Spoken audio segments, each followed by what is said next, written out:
we live? Because I'm still messing around on Facebook. No, that's fine. I usually, I don't, you know, because you watch YouTube, I always just go live and then do my things. And then, I'm sorry, guys, I'll get to the content shortly. Like, I'm getting all my technological things out of the way beforehand. We should be live right meow to the YouTube world. Okay, so let me go. We're live! Exclamation point. Yeah. So Facebook thinks, there we go. Okay, now I've said something. Show brought to you by Popsicles. Gosh, I love feeling like a kid. Yeah, all the different colors. Which I do. I feel like a kid most of the time. Today's show brought to you by Red number 4, Yellow number 7, and Fake Sugar. Indeed. But they're yummy. And they were in the freezer, so. So, we are joined today, ladies and gentlemen, by Scott and Lynn. Hey, good afternoon. So, first off, I want to apologize for my last episode. If you guys saw it, I did not. I was all over the board. I could not produce thoughts for some reason, but I just started randomly talking about stuff. Anyway, for the listeners, that's so unusual. They're random thoughts. They you have to trust me. But yes. So I knew that I was going to need to do something drastic to recover from that. So I'm a drastic. We're a drastic. Come from such a and I say horrible because I'm a horrible critic of myself, but for something that I was very comfortable, which is leading us to this story that. What was that? That didn't sound too good. That was not me. I would take credit. Wow. Something good, huh?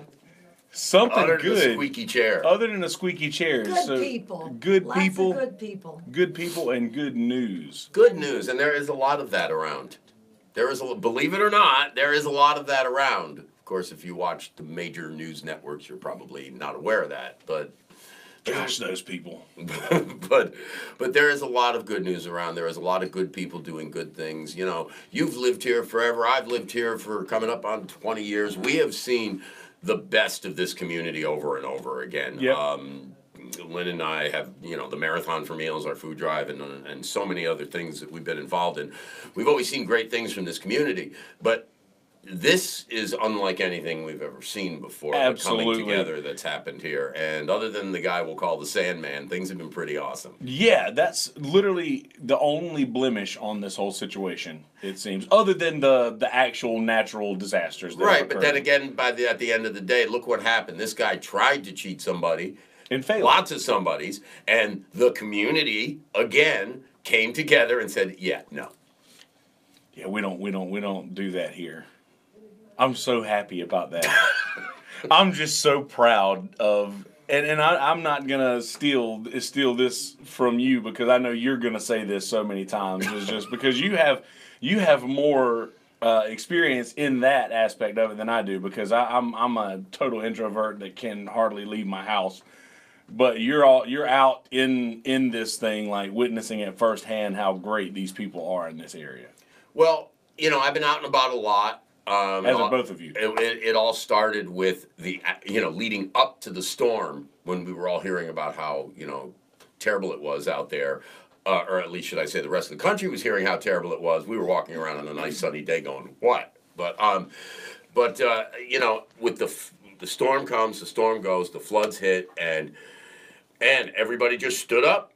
And I'll tell you what, I've spent a good bit of time, at the Midtown, but Lynn has been there every day, helping out, working in the pantry, serving food. Great staff. They have a fantastic group of staff over there. They just do everything, get everything done, and everything looks great for the amount of people that they have there. That's beautiful. So it was all, so they filled every room with people who needed somewhere to stay. Absolutely, even with pets. Oh, yeah, there was this one family staying in there. And she brought all 3 of her pets, the dog, the ferret, and the tortoise that she's had for 11 years. Oh. It was a rescue. This thing's this big, named Skull. Is that the banana? Yeah, you saw if you go on my Facebook page, the video of the turtle eating the tortoise eating the banana, that's Skull. And actually that family moved out of the hotel. and posted on Facebook today that a big thank you thing, because there is a Midtown room on Facebook, and yeah, they were able to leave, and of course that's the goal, is to be able to leave. Yeah, exactly. And there's still, how many people did you say are still there? Under 300 now. That's still, it was a lot of people. Many and they're leaving daily. Yeah, many people have left. Finding their a way couple back new to ones. home. A couple new ones have checked in. But for the most part, it gets a little bit smaller every day. But you know, the problem is people get told that they can go now. Okay, you have access to your home now. Yeah. Meaning that the roads are clear to your house, but you don't know what you're going to find there. And if they go home and find that that their home is uninhabitable, they just turn around and go back. It's beautiful that they have that option. That Midtown has extended that opportunity to all the people affected by this thing. Yeah, Jared Hucks has been he's an incredible man. He truly is. He's the owner. That's the kind of stories that the mainstream media need to be covering, and they're not, unfortunately. But well, they are now. At least this one. They are now, and that's another thing that we were going to go over is you single-handedly. No. Well, no, we listen. No, I don't do you anything did. single-handedly. No, You did. You set that up. Yes, you did. You did this. I You don't- created Okay. this. Well, You the started video the was ball viewed. The rolling. video. Yes. We're That way. okay. Let's not get ahead. Okay, I and we have been watching Steve Hartman on CBS forever.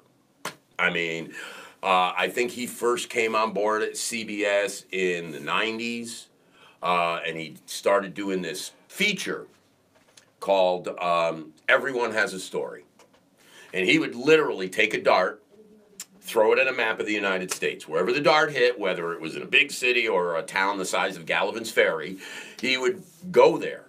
And this is how long ago it was, he'd walk into a phone booth and he would open up a phone book and go and pick out a name and go to their house. He'd pick out a name, put a coin in the phone and call them and say, "Hi, I'm Steve Hartman from CBS News. Can we come and talk to you?" And they would go and he would shoot and they would tell their story. And I just thought it was the coolest thing Those ever. were the days. You know, so as time went on, Sunday morning, CBS Sunday Morning has had a feature for 40 years on that show called On the Road. It started with the original host, Charles Corral. Yeah. Then Charles Osgood started doing it. Now Steve Hartman does the On the Road segments. So I've been a fan of this guy for a long time. And, you know, we talk about the mainstream media. We talk about the cable news networks. We talk about the major television networks. I've never had anything really bad to say about CBS. I mean, again, I don't watch a lot of news because of what news has become. Same here. But, you know, I don't have cable and I don't have satellite. We use YouTube. We use Netflix. We use the streaming services.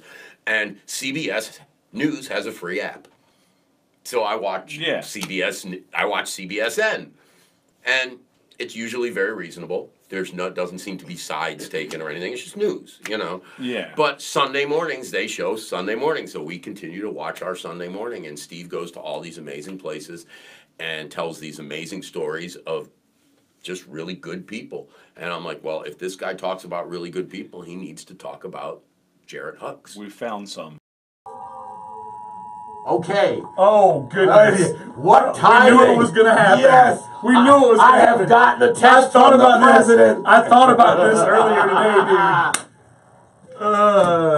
dude. This All is right. a test. Are we still live on YouTube? Is this going to shut it Yeah, down? no, I'm pretty sure we're still live. This is a test of the National Wireless Emergency Alert System. No action is needed. Presidential alert. It's a presidential alert. He hit the button and sent this to us. Wow. I thought it'd have an orange background. Anyway, so getting back to the Oh, boy. So I thought, you know, this guy needs to meet Jared Hucks. And, you know, I am not hugely, like, social media savvy. I mean, people who are friends with me on Facebook know I post a good bit, and I use it as much as anybody. Most of my social media use promotes live music and, you know, the occasional charity thing and, you know, an occasional picture of my dogs. But most of my stuff is just music related and Yeah. that sort of thing. But I don't do Twitter, I don't do Instagram, I don't do any of those things. But I have seen on occasion people will use social media to get somebody famous to do something they want them to do, whether it's, help me get so and so to take me to the prom. The kid, a high school kid will do it, or let's all get together and get Trader Joe's to build a store in Myrtle Beach. There's a group for that, and it hasn't happened yet, but they keep trying. So I thought, wouldn't it be fun if what could it hurt? I'm going to do a video that I'm going to shoot and target it directly towards Steve Hartman from CBS News Sunday Morning, and I'm going to ask him to come here and tell him that he needs to come here and he needs to tell Jared Huck's story, because this is a man that has given beyond what any normal human being would generally do. And, and he needs to know that we get a bad rap around here. This constant bullshit that shows up on Facebook every couple of weeks about Myrtle Beach being the most dangerous city in America. Yeah. Come on. Seriously? Yeah, it's... Seriously? We've lived here a long time. Every year we grow and we Yeah. become a bigger city. With becoming a bigger city comes bigger city problems.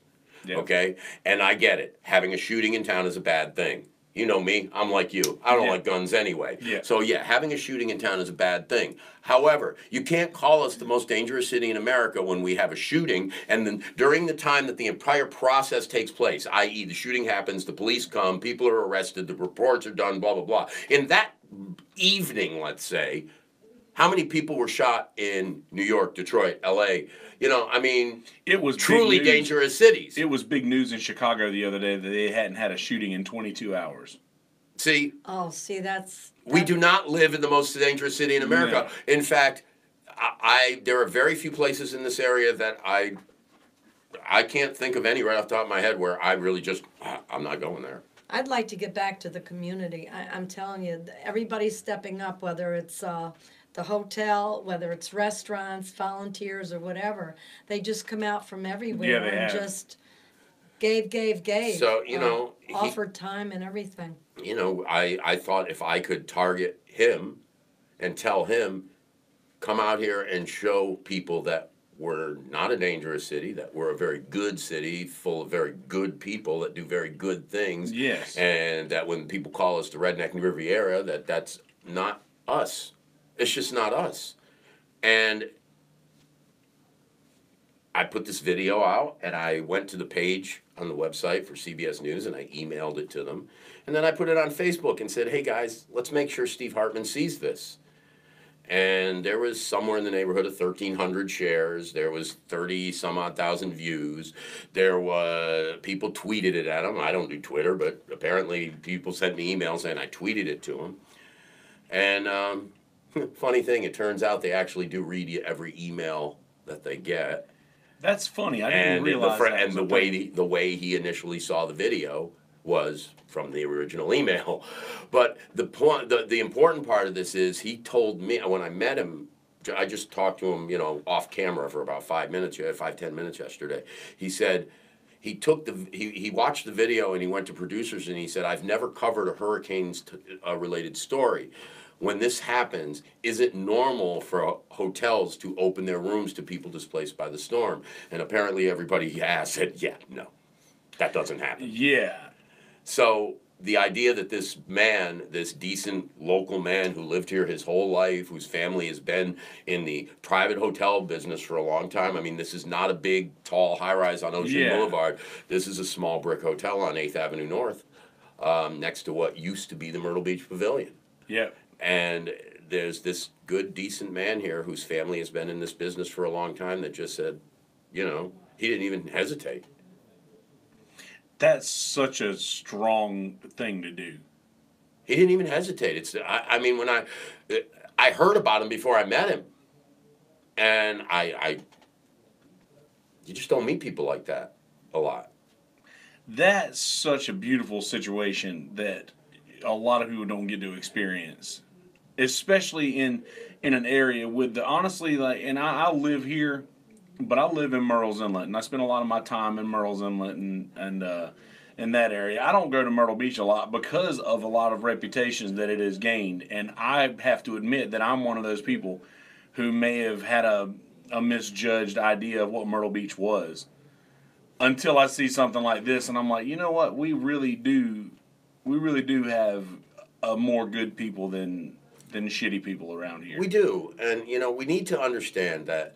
Let's not forget certain facts of life that we forget around here because this is our everyday life. Yes. To the rest of the country, the area between Little River and Georgetown is Myrtle Beach. Yeah. Let's be honest. Yeah. They've never heard of Myrtle's Inlet or That's right. Surfside or Pawleys Island or Little River. It's all Myrtle Beach. Yeah, you're right. And sure, the main city is a city. We're getting bigger every day. We get city problems. It happens. But as cities go, as mid-sized cities go, we're doing pretty good. And there's so much more around here and so much diversity around here. And I was talking to a guy I know today. I was talking to my friend Sal, who was here to do some work in the building. And he said, it's almost like its own country. It's definite. He goes, and he's from like Jersey, I think, or Long Island. And he's like, it's like Little Manhattan. And he's right. Think about it. I mean, while calling the entire state of South Carolina extremely diverse probably is a bit of a stretch, although there is a good amount of diverseness. It's comparatively to some other places, it's probably a bit of a stretch. But to say that this area is like a miniature version of a big, well-diversified city, absolutely, that is not a stretch at all. We Not have at all. people from all walks of life, from every corner of the globe in the city, in this area. And most of them are just good people. That's something that's so good to see for people who don't usually get to see stories like this. Like I continue to say, sorry, I'm repeating myself for you, Cheese. I had Cheese always get something when he says, "Man, you repeat yourself a lot," and I'm like, "Okay, well, I'll call you out every time I do it, so that I'm more aware about it." But I don't understand. I don't understand how he's gained. I know that there's no monetary need for, and I know that he's not doing this for money or any reason like that. But is there a way that people can, is there like a page on Facebook or something like that where people can donate money to his? Well, you can take donations over there to a. You answer this one. Because you've been to both. You've been to the hotel. You've been to the warehouse. Yes. How might people monetarily? Oh, monetarily donate? Yeah, that's what I'm saying. I don't think he accepts. No, right now, if you want to make a monetary donation to help people in general, it can help the hotel. It can help people all over. There is a warehouse on Northgate Boulevard, and it's the SC Needs Help warehouse. That's what they're calling it, right? Disaster relief. The SC Needs Help disaster relief. Yeah, I think Phil's doing that maybe. Phil Jackson's involved in that, absolutely. And QP. You can go over there, and you can make a monetary donation over there. And they have a Facebook page. They have set up a PayPal account, so you can PayPal a donation. Okay. See, that's cool, and I know that maybe I'm just a simpleton thinking about this, but I'm thinking about like this is such a great thing to do because of loss of money, basically. And I'm not saying No, I get what you're saying. I mean, look, and this has been discussed. On one hand, it's like, okay, here's a guy with a hotel, and he fills all his rooms with people who aren't paying. On the other hand, and Jarrett said this to me himself, it's not like, it's after Labor Day, it's not like the hotel would be full anyway. Yeah. But the fact of the matter is whether you're looking at it at a loss, from one end as a loss of potential income, or whether you're just looking at it at the fact that regardless of whether there would have been people in the rooms or not, he's got people in every room and he's feeding them and clothing them. And I mean, people are bringing donations for this stuff, and that's wonderful. But, okay, if you've got an empty hotel, you're using a lot less electricity than if you have a full one. Yeah. He's got a full hotel full of all these people using electricity, swimming in the pool. All the facilities are open to the guests. Power is being consumed.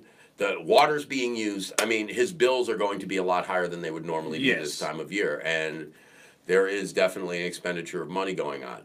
He himself doesn't like to discuss that, and I'm not going to discuss any of his private numbers, the few of them that I might have an idea of. But the fact of the matter is, however you slice it, however you look at this, whatever angle, this man is giving of himself, and he is asking literally for nothing in return. That's unheard of. Absolutely nothing. I really believe that he does not want anything in return. The only thing he asks is that, you know what, if you're a local and you have friends coming to town and they ask you, where should I stay? Tell them to stay at the Midtown. Because I'll tell you what, you know what? No, the Midtown is not a giant 37-floor luxury hotel. But you know what it is? It's nice, it's family-owned, it's friendly, and it's clean, and it's pretty much right across the street from the beach. It's in a great location. It really is. For downtown. It's got 4 floors. You stand on your balcony if you're on the beach side, and you can see, you got the zip line to your left, you can see the sky wheel. It's a beautiful view. You've got the ocean. It's gorgeous. Really is. I've seen all of the videos on the Facebook. There were Barefoot Wade played, I saw, and there was just people offering all sorts of. Barefoot Wade has played. Jeff Thomas played. Brian Rosler. Brian Rustler played. Jeff Thomas. I said Jeff, and Janie Trudell played, and we had the gentleman's name was Rhett, and I can't remember what company he's with, but I know that he does the restaurant book, the one with the monster book. No, the one with the restaurant. You buy it, and there's all kinds of coupons inside attractions. Okay. He does the attractions. Oh, okay. He brought us out a inflatable movie screen and showed a movie on Sunday night. Oh, that's awesome! I saw that. And brought along a gentleman with him who's I'm afraid I didn't catch his name, or I've met like I'm sure 1,000 people in the last 2 weeks. Yeah. But he brought up. He said, Brett said, I'm bringing a guy with me who's going to give ice cream to the kids.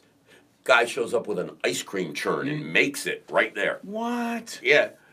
That's true, yeah. Surfrider has Absolutely. been coming down. Various members of Surfrider were coming down to serve food with food. Even Hooker getting out of bed early in the morning and serving breakfast.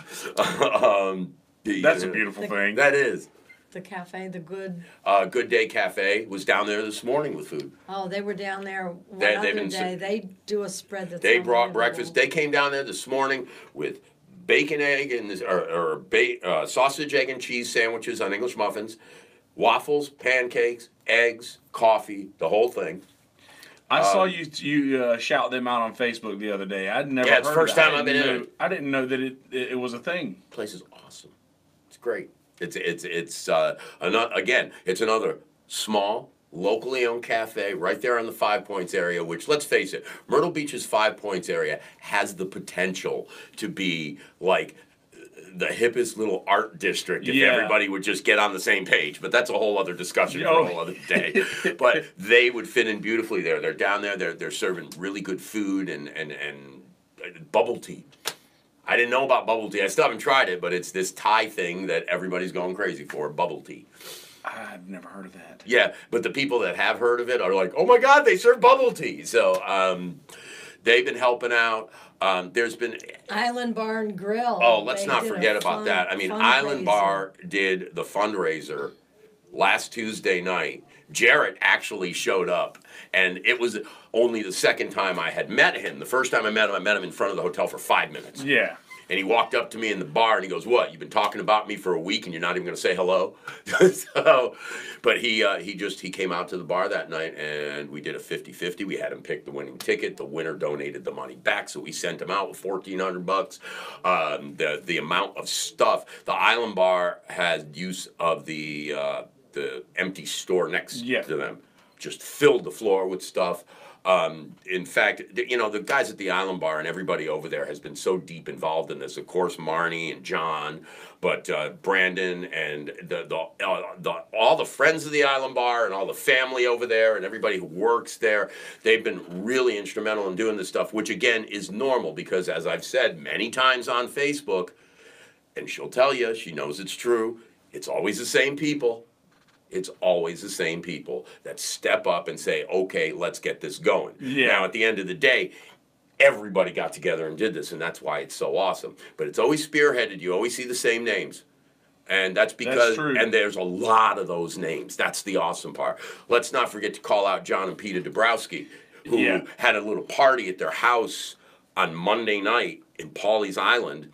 It was a celebration because John's wife Peter is from South Africa, and her aunt and uncle came to visit. So John had a celebration. And then it was planned months ago. And then all this happened, and it became a benefit. I saw the It became amount a of benefit. donations they gathered just from that party, which was Yeah, they delivered that. They had to get a box truck to pick up the donations. And along with all that stuff was $1,300 in cash. that's beautiful. And Oracle Blue, Oracle Blue, yeah. Well, that's never a bad thing. never. But, I mean, I haven't been, with all this running, I have not been to the warehouse. Lynn's been in and out of the warehouse. When they first opened the warehouse, she was over there helping to. I have a video. They are well stocked. I mean, it's not that we need to stop getting, but or donating, but they're well stocked. They're really doing well. I mean, there's just so much. And New South Brewery, they did a big. Oh, let's not forget about that either. There's There's so going to much. be so just many goes let's on not and forget on about. and on. Yeah, I mean, again, just before I move on to somebody else, one more shout to the Island Bar because they're serving dinner tonight, right? Mm-hmm. They're going to be over there serving dinner tonight. So they're still in on it. New South Brewery, been in on it from the beginning. Brewed a special beer for it. The Resist the Rise double dry hopped red ale. Did I get that right? That sounds right. Resist the rise of the Waccamaw double hopped dry hopped red ale.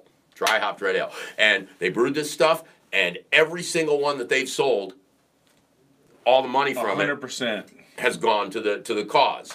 That night at the island, it was a tap takeover for New South. So they blew through all the Resist the Rise like that. So every other New South beer now at that night was 25% of it went towards the cause. You can still go over to the New South Brewery and get some Resist the Red, and all that money will go to the cause. They took in they did they accepted donations of stuff too. Shipped 8 pallets of stuff over to, and the customers in the New South Brewery brought 8 pallets of stuff that needed to go over to the warehouse. Everything I hear about this keeps amazing me, It goes on and on and on and on. And the most amazing thing about it, and here's the part most people don't think of until I mention it. And please, if you happen to fall into this other group, forgive me. I'm not insulting you. I'm just complimenting them. None of these people said, with the exception of that bonus donation from New South and the island with that 25% thing. Yeah.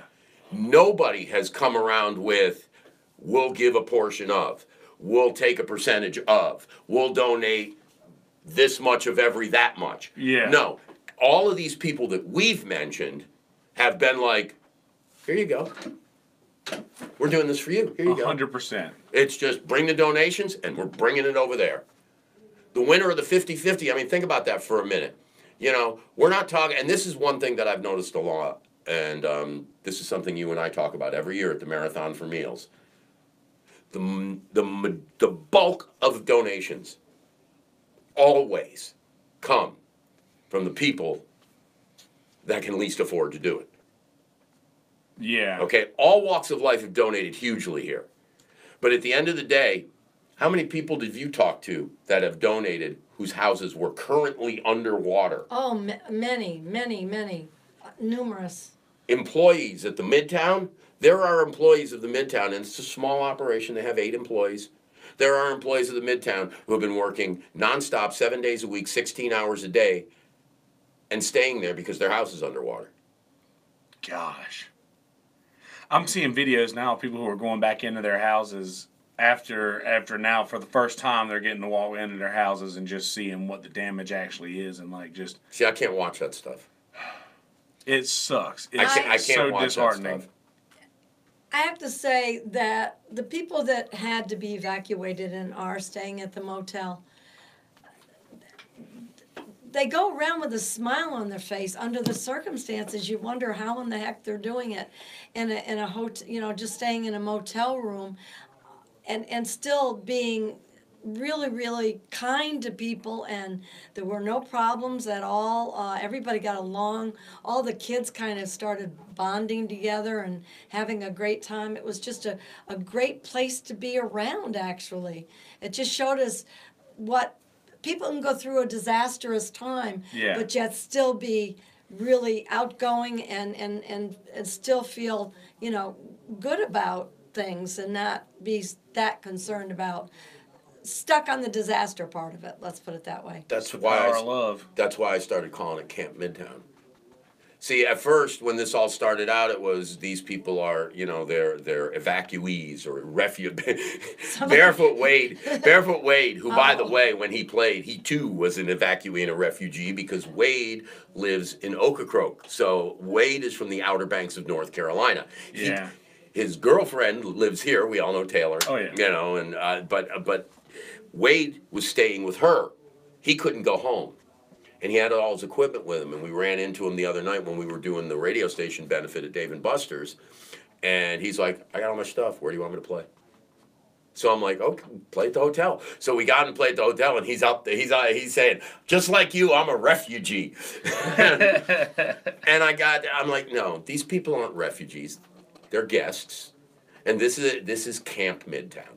And I started calling it Camp Midtown because there's kids running around playing, jumping in the pool, all over, playing with each other, kicking balls around, and parents are sitting around drinking coffee and socializing at picnic tables, and everybody's just hanging out with everybody else. It's like a big apartment building, but it really was. But there was so much going on. The musicians were playing. The Ha Ha the Clown came. The Over the Moon Productions came one day and painted faces. And I mean, there's been so much going on there, and all of it's been just for them. That was really important. Like I would, go on and do a video and say, we got, Barefoot Wade's playing here, and Janie Trudell's playing here, and no, you're not invited. This is for the guests. That's awesome. At Camp Midtown. And if you're a musician and you want to play, we'll get you a time. And as long as there's still people there, we'll still keep trying to put entertainment there. There's a birthday party going on there today. I've heard some bounce houses were going to be there today, but I can't really confirm that. But that was the intent. And I know that I think there's something planned for Friday. I think somebody told me they're trying to put something together for Friday with a DJ. And I mean, part of, and this is one of those things, Jared thought of this kind of stuff too, and everybody else has kicked in ideas. Okay, great. You're flooded out of your house, and we're going to open our doors to you. And that's wonderful. That means you're going to have a place to sleep. Yep. You're going to have food. You're going to have a place to bathe. And you're going to have, you're going to have a home. You're going to have a home base. Okay? But let's be honest. That's not all it takes to have a life. I mean, after a while, standing on your balcony and looking at the ocean and watching TV is going to get a little boring. Absolutely. People need to be entertained too. So they've been sending, we've been arranging for entertainment over there because, again, you can only watch so much TV. And people really do need something to take their minds off of what situation they're in. And this is such a great distraction. And I hate to use that word, but it literally is such a great distraction from how serious a lot of these situations are. And like you said, people are walking around with smiles on their face and I don't know that I would be able to keep a smile on my face at a time like that. But I guess if you got that many people coming together, it'll turn even the Scroogiest Scrooge into a believer. Yeah, I mean, I don't know. It's amazing to me. After I leave there, I always feel so much better than when I arrived. No matter how I feel when I arrived, I feel better when I leave because I've just had all this time with all these people. And many of us go down there and you don't want to leave. You want to be part of the whole thing all the time. And you have to kind of pull yourself away because it's that great. It is. And the funny thing is, because of the atmosphere, it's kind of like being on a little vacation because, we'll go down there. We were down there yesterday evening. She was helping to serve dinner, and I got the chance to sit down and talk with Steve Hartman for a while, which is something I avoided doing, but somebody, I got trapped. But it was nice. But you know, we went down. She helped serve dinner. I talked to Steve. I talked to some other people. We helped out with a couple of things. Next thing you know, the two of us are just sitting at a table poolside with Jarrett, the owner, just having a nice conversation because you know people had gone to their rooms and at the end of the day, it's 8 o'clock at night, and I'm sitting poolside, having an ice cold New South. Across the street from the ocean, and it's like, well, yeah, okay, in a little while I'm going to have to go home, go to bed, get up for work tomorrow morning, but at the moment, I don't care if it's October, I'm sitting poolside by the beach, drinking a cold beer. For a few minutes, you're on vacation. You know, for a few minutes, I'm on vacation. And, you know, look, we're just trying to do our part like everybody else. You do what you can, you know, and that's an important thing. You do what you can. A lot of what I've been doing down there, and, you know, I've done a few work things, but a lot of what I've been doing down there is just spending time with people who are staying there and people who are working there and saying stupid shit so they smile because they're doing a hard job or dealing with a hard thing. And sometimes just making somebody smile. Absolutely. You know, it just, that's as much as anything else. I've been saying on the air right along, you know, if you are not a person that needs help, you're a person that can give help, and it doesn't, you know, people's mind go right to money and stuff, and that's awesome because we need money and we need stuff. You always do, but time, a shoulder, a smile, you know, give somebody a ride, you know, play a few songs, help clean a room, empty a garbage can. I mean, there is somebody somewhere really close to you, wherever you happen to be at this very moment, that probably could use a little help that doesn't involve money or stuff. There's a lot of things that can be done. A lot of people are choosing to do those things too, and that's a beautiful. I love this. I know I keep saying that. I'm having a hard time finding people who aren't helping in some one way or another. That's the beautiful thing about all of this. Truly, just what he just said. Yeah. It really is. The only people I seem to run into or talk to, and you know, okay, granted, my scope is a little narrow, but the only people I've run into and talked to are either people who needed help or people who were giving it in some way or another. And then every once in a while, I'll get a call from the outside world. How can I help? What can I do? Where do I go? Yeah. Like the students from the high school, Sacristy High School, went out during their time off and filled sandbags. That's yeah. I noticed a lot of people were doing that. But they have the time off and they're out there doing it. I mean, everybody took part.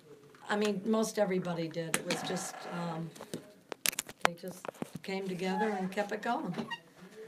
Sandbag thing. The sandbag thing. Now there's people. Now there's a guy out there who posted today, and I shared his post. He's going to drive around in his truck and pick them up for people. Just put them out by the road, and I'll pick them up for you, and I'll take them somewhere else where they might be needed. And the company, I don't know what I should. The company that stepped up and said it's not us from Florida and come up with that was supplies. beautiful. Oh no, let's name them. Eli Truck and Towing. Eli Truck and Towing in Florida. And I felt bad for those people too. I did because too. when I first saw the story about the Sandman, and let's just stick with calling him the Sandman because if you call him by name, that's showing respect, and he doesn't deserve that. When the Sandman did what he did, I, like a lot of people, shared the story because part of the awesomeness of this community is that I knew this community would not tolerate this guy. Yeah, absolutely. Okay, so I felt, I don't usually share stuff, sensational stories and stuff like that. Again, that's usually the kind of thing I stay away from. But I felt like I had to share this story. So I tried to tag him in it. And when I typed in Eli Truck and Towing, I got the same thing, the people from Florida. But I took a minute to look, and I'm like, no, I got to change that. I don't want to. Yeah. But I understand how and why they got mistaken. And they got a lot of real nasty emails, and they turned around and said it wasn't us and then sent us a truckload of supplies because they truly are good people. And this stretches even outside of Myrtle Beach. These guys from Florida are just... Oh, Pennsylvania, you just brought me onto a whole new a whole other group of things that I haven't mentioned that happened at the Perfect. beginning What time of the week. how are we? We're still all right. I'm keeping Good. an eye. Good. First of all, you want to talk about help that's come from outside? Eli's Truck and Towing of Florida, just the beginning. Let's talk about my friend Jeff Blout, who runs the International Culinary Institute over at Georgetown Tech. Okay?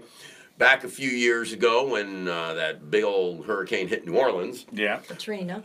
Jeff put together food and care packages and boxes and shipped a whole bunch of stuff down to Katrina victims down in New Orleans. Yeah. And he did it through culinary channels down there. So, leading up to Florence, he was posting about what he was doing and what the Culinary Institute was doing. And one of the people who he had helped in Florida in the culinary business down there saw one of his Facebook posts. Florida or Louisiana? I thought I said New Orleans, but Go ahead. whatever. We all know Katrina hit New Orleans and not Florida, so. But at any rate, they decided that they saw his video and they put together 1,200 pounds of food in boxes, put it on a private plane, and flew it up to Myrtle Beach Airport, where a bunch of people in the culinary world around here, including Jeff and our friends Bob and Dog Brantley, and we went along for the ride, and we all went to the airport and unloaded this stuff from this private plane into a truck, which then took it out to Georgetown Tech on 501 so that first responders could be fed and the military people who were here helping out could be fed. Because while everybody else is feeding the people who are displaced, somebody else stepped up to feed the people who are helping the people who need help. That's how far it went out. So I mean, we got Florida, we got New Orleans. The warehouse over on Northgate got a UPS shipment from, I can't even remember where. Was it Pennsylvania or something, or Ohio or something? They got just boxes and boxes of stuff of brand new stuff delivered UPS. Another box truck from up north, I think this one was from Pennsylvania, showed up like a U-Haul truck, opened it up, just unloaded a bunch of stuff. Yeah, we just drove down from PA. There's stuff coming in from all over the place. Now, I remember Katrina being covered, and I remember Harvey in Houston being covered, and Puerto Rico. Yeah, exactly. Puerto Rico, and all of them deserved every bit of coverage they got. Absolutely. But so did we. 100%, and we did. Of course, I don't like you. I don't watch the mainstream news at all, so I'm not really sure what they're talking about right now. But I don't think that they're. Well, it's not here. I can tell you that. They're talking about the Supreme Court. They're talking about Brett Kavanaugh, and they're talking about our president texting us in the middle of a. Yeah, and he didn't. I mean, all it said was this is an alert. I've never seen a presidential alert, though. I don't know. I kind of thought he might ask me how I was feeling today. He's like, we good? Did we get it? We're doing He hit the good. button. He hit the button, and he's like, We're good. did we get it? No, It was a test, right? It was a test. Fake emergency. Yeah. I'm telling you, this is going to be the greatest test you've ever seen. It's gonna be huge. Every cell phone's gonna have it. Take my hands for example. All right. So we're getting a little too. I don't want to side myself. I do really good, by the way, in this podcast by never picking a side. I don't think. I think we just might have done No, that. we didn't pick any side. No, and I don't think that because there's more than two sides. Theoretically, I didn't say anything incorrect. A test is a fake emergency. Yeah, that is true. How can it be true and fake? See, it was huge. Welcome to America. It was huge. Everybody got it on their phone, so it was huge. Yeah. So we're just being factual, and speaking how he would. Yeah. You know? I do that. I can crawl inside somebody's mind and become them for just a second. The impersonation might not be spot on, but for just a second, I can think like they do. You did okay with the hands. That was pretty, See, but I've done this for a long time. Okay. There was this guy who used to come from Wicked Tuna down to Tito's, and he would just he did that all the time. We used to make fun of him. But yeah, I've been doing this a long time, and then he comes along, and I'm like, dude, that was mine. I had that first. I had that before you had that. But seriously though, like these are the things that they want to talk about. impressionist. No, I'm telling you, it's the best you've ever seen. No, nothing better. But these are the things that people want to talk about. Hurricane Katrina was a lesson of what not to do during a hurricane. The handling of Hurricane Florence was a shining example of what was learned. Smitty just said that. Thank you, Smitty. Hi, Smitty. Yeah, I've been running that with the hashtag. I come up with these hashtags that nobody else wants to use because they're too long to type. But like I've been putting a hashtag on all the stuff I've been sharing that says, "Hey America, this is how it's done." Absolutely. And I wonder if maybe with this Steve Hartman story that maybe we will begin to see a little bit more coverage. Like, I'm very stoked that you personally, and you can say Look, because you got all the people that tweeted and shared on Facebook. I didn't watch the damn thing 35,000 times. But you told me that the way that they found the video was through your email. initial email that you personally sent to their email address for the show. Because I woke up tired one morning and went, you know what I'm going to do this morning? I mean, it was just that simple. You know what I'm going to do today? I'm going to go to work. I'm going to sit in my office. I'm going to shoot a video, and I'm going to target it towards Steve Hartman, and I'm going to put it out there. You weren't that low key. I didn't really think of it. I He walks out of the shower. I had the idea Everything's where in- I have all my semi-brilliant ideas in the shower. But yeah, I said, I'm going to try it. And I came to work, and I didn't do a Facebook Live. I actually shot the video so that if I, really embarrassed myself, I could go back and do it again. Yeah. And then when I finished it, I didn't watch it. I didn't watch it back. I felt good about it, and I just hit, okay, done. And I hit send. Well, it worked. I couldn't believe it. And you did this, man. Nah. What happened here is... Don't let this humble person... Oh, my ass, okay? Let me set something straight. I appreciate all the nice things that people say about me. I really do. And as a fellow sufferer of low self-esteem, every time somebody says something nice about me, it's touching and makes me feel really good. But the fact of the matter is that I took 4 minutes out of my day, shot a video, and emailed it. This man flew down here with a cameraman from New York City and has spent 2 days covering this story, interviewing Jared Hucks, taking video, getting pictures from people, interviewing people, talking to people, okay? Jared Hucks is a man who, you and I have had the hero conversation. Yeah. You and I have had the hero conversation. The word hero is overused. Hugely overused. Absolutely. Okay? There are very few people who actually really do qualify for that word. But to me, the word hero is defined of somebody who gives of themselves and sacrifices of themselves with no thought of reward just to help somebody else. And even though it may hurt them in the process, they do it anyway. I shot a video in my office with my cell phone for 4 minutes. Jared Hucks opened a hotel to 300 plus people with dogs, ferrets, turtles, and every other thing you could think of, not to mention a lot. I think at the top it was over 130 kids, okay? I didn't do a whole lot. I just shot my mouth off because that's the only thing I know how to do. But Jared Hucks, you did it. But Jared Hucks opened his hotel, and my wife went down and volunteered at the hotel every day and went to the warehouse and volunteered. And when there was leftover food, she ran it to shelters and other places. And John and Peta opened their home to, like 200 or 300 people?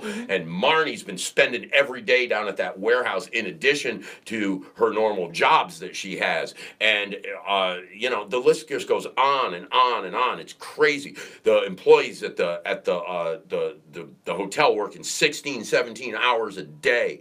The stories that nobody hears. Jarrett, you know what he did for his employees Saturday?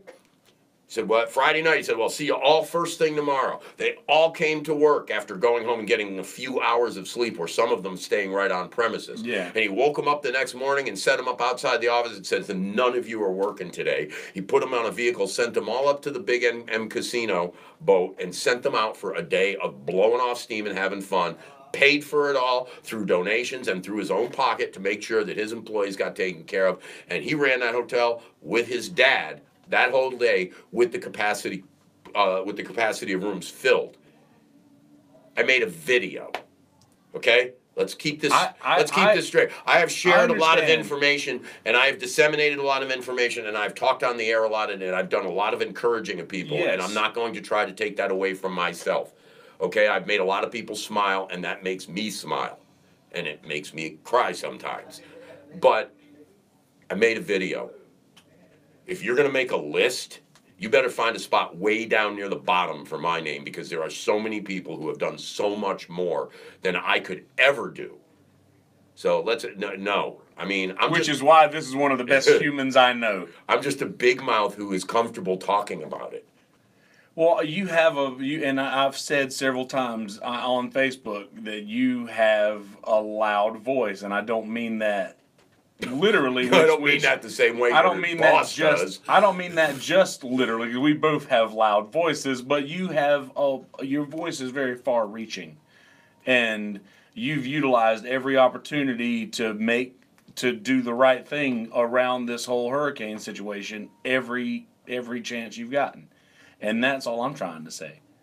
You've done a fantastic job. Well, again, I appreciate that, but again, it's the point of everybody does what they can do. This is what I can do. Gosh, I don't know. Who's writing this script? I don't know how to build. I love this. I don't know how to build shit. Well, I'll tell you one thing that you do know how to build, and that is help to build a community. You know how to build a community. Well, as long as I don't have crisis. as long as I don't have to pick up any tools with sharp edges or things that make holes. No wires, no fuse boxes, plumbing. Well, whether or not you can do the things that you've seen other folks around you do, what you do very well. And I, for one, am as a person who speaks into a microphone for a hobby, appreciates how well you do what you do. And well, thank you. And how quick you are to put yourself into a situation to where you realize that your voice is fairly far-reaching, and I think I think you wanted to help in the best way that you could, and that was it. It's our home. What else do we have? It's our home. Absolutely. I mean, I didn't come from here. I wasn't born here. What's the word? I'm not a native. That somebody said. Oh, you're a native. No, I'm a native. No, I'm a local. I was told I'm a local. You're a local, and you will always be a local, and that's awesome. But I'm a native. I'm like, okay. Oh, I thought. But my response I is. thought you became a native if you stayed here through the hurricane. No, isn't that a Billy Wright thing? That was a Billy Wright thing, but somebody else told me. Oh man! No, somebody else told, and I did stay here through the hurricane. I know you did. There has been a bug in Billy Wright's ear about this podcast, by the way. Yeah, well, you're trying to get him on it? I think that we may do a Myrtle Beach Legends episode. Oh, you got to get Billy onto this podcast. But yeah, this is just I was not born here. I've been here. Next year will be 20 years. I've been in Myrtle Beach. I have lived in upstate South Carolina, and I have lived in upstate New York. I'm not one of those people that's lived in 100 different places, but I have never felt more at home anywhere than here. This is home. I can't imagine living anywhere else. I can't even imagine. I can't fathom it. I can't understand. I can't think of any good reason, including a fortune in cash, to leave here. Same here. I don't care. I wouldn't go anywhere. I love this place. I get so irritated when people who live here slam this place. I'm like, do something to make it better. Yes. Then there's somebody. Then there's the people like, that's it. I'm out of here. I'm out of here. I'm out of here. I'm moving to Asheville. I'm moving somewhere else. I'm moving somewhere else. Half of them come back. They all come back. Half of them come back. But my point is instead of going somewhere where they have what you want, take where you are, which is so awesome in every other way, and put what you want here. Exactly. We keep growing. There is nothing that we don't have that we can't have. That's absolutely true. Those words to live by. You're just one-liner after the next, man. We should write all these things down. You're embarrassing me. There. You're embarrassing me. Don't do that. No, man. I don't intend to do that. I really I see you are a very humble person, and you've done a lot for this community, and I don't want that to go unnoticed. Well, thank you. I live here. I gotta have things to do. You know, If you don't know what to do, I got follow this guy's lead. You know, I'm honest about it. Why do I support the music scene so hard? Because I can't play any instruments. Because if I don't support the music scene, I won't have any bands to go see. Oh, but as we're learning, I need bands to go see. as we're learning, we got 3-digit numbers of people who are willing to pay to go see a band now in this area, and Yes, that's not. And by the way, normal. the next chance you're going to have to go see an awesome band in the area is October the 12th at Bourbon Street. Danger Muffin will be back at Bourbon Street. The 4-piece, 2-set night, $7 at the door. Pay the fucking cover. Pay the fucking cover. That's 2 days before my birthday. I'll put you on the list. No. See, I'm one of those people who is I call it a curse when it's not a curse because I get to play music, but I have to play music on the same nights that everyone else plays music, so I don't get to go see a lot of other artists. Are you off that night? I doubt it. So do I. I very seriously doubt it. I mean, I don't know. We got a Blue Crab Festival or a Shrimp and Jazz Festival that weekend. The big thing up in Little River. We're giving away tickets on the radio. Hey, look at that! Dude, tickets This afternoon, I will give you a chance to win a 4-pack of tickets to the Shrimp Fest in Little River. Yeah. And I think I got something else to give away this afternoon too. Although, you never know. You never know. I know we've got all kinds of things coming up. Blues Traveler is going to be in town on the 19th of October. So. Really? Yes. So Oh, Blues Traveler. One of my earliest memories from a musician standpoint was listening to that on my Walkman, listening to 4, Blues Traveler. That was the album. The album, and just pretending that I was playing a harmonica at my talent show at school, and all my friends were like stoked to see it. Nice. That was musical fantasy. Blues Traveler's 4th album was their blessing and their curse. That album went through the roof, and you couldn't get away from Hook and Run Around to Save Your Life. And they were not prepared for that. And well, it's not only that, but same thing that happened to Spin Doctors. Everybody got burnt, and everybody forgot what an awesome band they were. Everybody forgot what an awesome band they were before that started. Before that album hit. So the album hits, and it's everywhere, all over Top 40 radio and everything. And here's this hippie jam band that was pretty much showing up at all the same clubs as all the other jam bands, but they got lumped in with the Spin Doctors, who also got a raw deal, by the way, because they were a great band too. Yeah. And they got pop success, and they somehow lost their credibility in the other world, and that's too bad because they're both great bands. Yeah, well, we'll get to see one of them soon. Yeah. Anyway, I gotta go on the air. I know you have a job to do. I have to go back to my house and upload this audio and pick up my equipment. And by the way, my wife here. This is you have no idea. My wife never sits in front of microphones. She never scoot in, Lynn, so the good folks can see you. She never sits in. Hi. She never sits in front of a camera. I don't know of her ever having been interviewed by anybody, with the possible exception of me. So you've got it. You got a scoop. I am so stoked that I got you first on a podcast and Sweet Lynn. This is the first time I've ever been interviewed with my wife. Well, we're gonna have to do this every time now. Our monthly bitch session. I don't know. Absolutely. Let's get together and bitch every month. And by the way, as we go away, let's remind everybody what the name of this episode is. Take it away. This is the, if you all remember the movie Team America, this is the Myrtle Beach fuck yeah talk. So there you go. That's perfect.